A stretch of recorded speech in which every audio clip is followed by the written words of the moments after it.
Sebelum Anda menonton tayangan ini, pastikan Anda telah menekan tombol subscribe, like, comment, and share.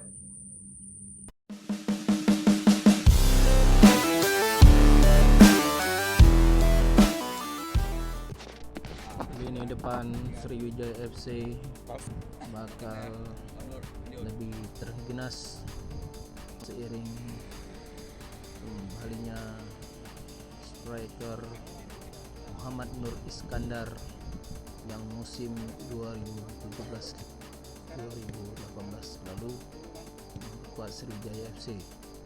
Kini Nur Iskandar kembali mengenakan jersey Sriwijaya FC setelah sebelumnya di tahun 2020 lalu memperkuat Semen. Nur Iskandar menyebut dirinya ada semacam utang budi kepada tim berjuluk Laskar Wong Kito. Alhamdulillah saya senang, pasti senang.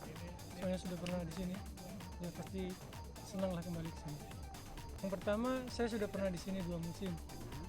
Terus yang kedua, ya masih ada rasa utang budi lah. Kemarin main di sini, terus degradasi.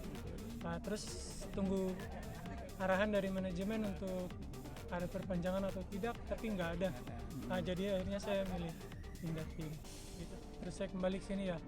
Insya Allah bisa bantu tim inilah untuk naik ke Liga. Kalau alhamdulillah tambah lagi satu, kita harap dia memberikan kontribusi yang bagus buat Sriwijaya. Dia punya pengalaman, dia punya karakter di tim. Saya rasa mungkin dia cocok untuk Sriwijaya. Memang diposisikan untuk playmaker. Ya, dia multi player. Bisa di playmaker, bisa di right, bisa di wing, bisa di